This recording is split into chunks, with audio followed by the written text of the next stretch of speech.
Hello friends, welcome to my channel. दोस्तों, आज की इस वीडियो में हम लोग बात करने वाले हैं the preamble of the constitution of India part 3 की। So let's start our video the preamble of the constitution of India part 3। जैसा कि आप लोग देख पा रहे हैं friends, we the people of India having solemnly resolved to constitute India into a sovereign socialist secular democratic republic and to secure to all its citizens, ये जो दिया हुआ कंप्लीट स्टेटमेंट आप देख पा रहे हो, ये हमारे कॉन्स्टिट्यूशन का प्रीएम्बल है।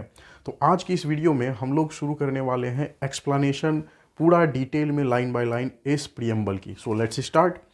We the people of India, यानी कि हम भारत के लोग, हैविंग solemnly रिजॉल्व्ड, यानी अच्छे से विचार विमर्श करके, to constitute India into a, हमने अच्छे से विचार विमर्श किया भारत को बनाने के लिए। क्या बनाने के लिए? सॉवरेन।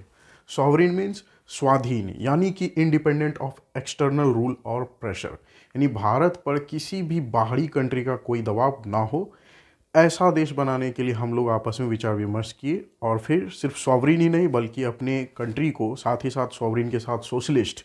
सोशलिस्ट मीन्स ऐसी गवर्नमेंट जो कि भारत के सभी लोगों के बारे में अच्छा सोचे, उनकी भलाई के लिए स्टेप्स ले, ठीक, यानी समाजवादी। फिर सेक्युलर। सेक्युलर का मतलब होता है पंथ निरपेक्ष या धर्मनिरपेक्ष, जहाँ सभी धर्मों का सम्मान किया जा सके। Next, democratic. डेमोक्रेटिक मीन्स जहाँ जनता का शासन हो, जनता के द्वारा शासन हो और जनता के लिए शासन हो। Means rule of people for people by people, में जनता का जनता के लिए और जनता के द्वारा शासन जहाँ होता है उसे कहते हैं एक डेमोक्रेसी। तो हमारा देश डेमोक्रेटिक है और साथ ही साथ रिपब्लिक है, यानी कि यहाँ पर कोई किंग और क्वीन का राज नहीं चलता है, बल्कि एक प्रेसिडेंट होते हैं जो कि देश के संविधान के अनुसार शासन करते हैं। तो इस तरह से हमारा जो देश है ये सॉवरेन, सोशलिस्ट, सेकुलर, डेमोक्रेटिक और रिपब्लिक है, और हम भारत के लोग मिल करके अच्छे से विचार विमर्श करके हमारे देश को ये 5 खूबियों वाला देश बनाते हैं। आगे इसमें कहा गया है and to secure to all its citizens, और भारत के सभी नागरिकों को सुरक्षित करने के लिए नागरिकों को कुछ अधिकार दिए जाते हैं। ये अधिकार हैं justice, social, economic and political. Means लोगों को न्याय मिलेगा, सामाजिक न्याय, इकोनॉमिक यानी आर्थिक न्याय, और पॉलिटिकल मींस राजनीतिक न्याय। तो सोशल जस्टिस, इकोनॉमिक जस्टिस और पॉलिटिकल जस्टिस आप देख पा रहे हैं, ठीक। तो इसे हमने ऑलरेडी अपने वीडियो के फर्स्ट पार्ट में एक्सप्लेन किया हुआ है, आप उसे वहाँ अच्छे से समझ सकते हैं। फिर आगे है liberty. Liberty of thought, expression, belief, faith and worship. जैसा कि आप सब देख रहे हैं, यहाँ के लोगों को सोचने की आज़ादी है, कुछ भी एक्सप्रेस करने की आज़ादी है। बिलीफ, फेथ और वर्शिप की भी पूरी तरह से लिबर्टी यानी आज़ादी दी गई है। Third, equality of status end of opportunity, यानी लोगों के साथ किसी भी तरह का कोई भेदभाव नहीं होगा, सभी लोगों को बराबर काम करने के लिए बराबर पेमेंट मिलेंगे और सबको समान अवसर दिए जाएंगे irrespective of their caste, religion और फिजिकल डिजेबिलिटी एट्सेट्रा। तो इक्वालिटी।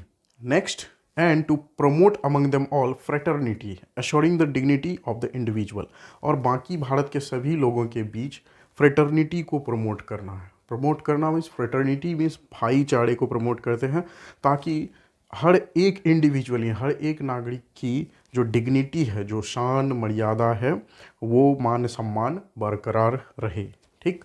तो अगर लोग एक दूसरे के साथ फ्रेटर्निटी यानी बंधुत्व यानी अच्छा से भाईचारा बनाए रखेंगे, तो हर एक व्यक्ति का मान सम्मान अच्छे से बरकरार रहेगा, और इसलिए हम लोग अपने भारत देश को ऐसा बनाने का प्रयास करते हैं। And the unity and integrity of the nation, और साथ ही साथ अपने देश की एकता और अखंडता को भी बरकरार बनाए रखते हैं। तो इन आवर कॉन्स्टिट्यूएंट असेंबली, तो ये इन आवर कॉन्स्टिट्यूएंट असेंबली, देखिए ये जो प्रियम्बल जिस दिन हमारा बना था, ये टाइम था जिस वक्त भीमराव अम्बेडकर साहब, पंडित नेहरू, सरदार वल्लभ भाई पटेल सर, ये सब लोग मौजूद थे, और इन सारे लोगों ने, और भी बहुत सारे लोग थे, इन सब ने विचार विमर्श करके ये हमारा संविधान बना करके तैयार किया था।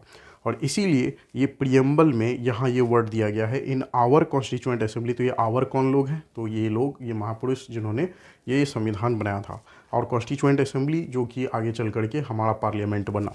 तो in our constituent assembly this 26th day of November 1949, मतलब 26 नवंबर 1949, ये वो दिन है जिस दिन हमारा प्रियम्बल पूरी तरह से तैयार, हमारा कॉन्स्टिट्यूशन पूरी तरह से तैयार हो गया था और उसका प्रियम्बल भी एक स्पीच में बोला गया था, और वही प्रियम्बल हम लोग हर दिन यहाँ पर देखते हैं हमारे कॉन्स्टिट्यूशन के प्रियम्बल के रूप में। और इसीलिए यहाँ पर ये डेट 26 नवंबर 1949 इसमें मेंशन किया हुआ है, क्योंकि असल में एक स्पीच दिया गया था उस दिन, इसी डेट पे 26 नवंबर 1949 को। ये प्रियम्बल एक स्पीच ही है। So in our constituent assembly this 26th day of November 1949 do hereby adopt, enact and give to ourselves this constitution। तो आज इसी दिन 26 नवंबर 1949 को हम लोग ये प्रस्तावना, ये संविधान हम लोग अपनाते हैं और अंगीकृत करते हैं और अपने आप को आत्मसमर्पित करते हैं, यानी खुद को समर्पित करते हैं। ये संविधान हम लोग ये संविधान अपनाते हैं अच्छे से। तो यही है हमारा कॉन्स्टिट्यूशन की का प्रियम्बल फ्रेंड्स। तो कॉन्स्टिट्यूशन ऑफ इंडिया यानी भारत का संविधान आप समझ चुके हैं, और ये अब पूरी तरह से आप लोग ये प्रियम्बल भी समझ चुके हैं। एक एक लाइन इसका क्या अर्थ है ये आप लोग अच्छे से समझ सकते हैं अब। तो आप वीडियो 1 इसका पार्ट 2 और पार्ट 3 तीनों को कंबाइन करके एक बार अगर देखेंगे तो आपको ज़्यादा अच्छे से समझ में आएगा। इस वीडियो के लिए इतना ही, थैंक यू। इसके नेक्स्ट पार्ट में कुछ और एक्स्ट्रा जानकारी मिलेगी, तब तक के लिए बाय बाय।